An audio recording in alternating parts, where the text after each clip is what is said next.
من الشيطان الرجيم.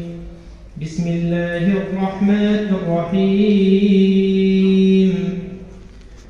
إن الذين يتلون كتاب الله وأقاموا الصلاة وأنفقوا مما رزقناهم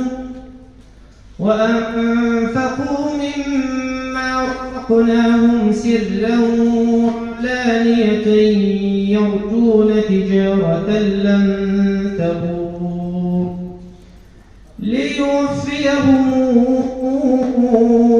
أجورهم ويزيدهم من فضله إنه غفور شكور.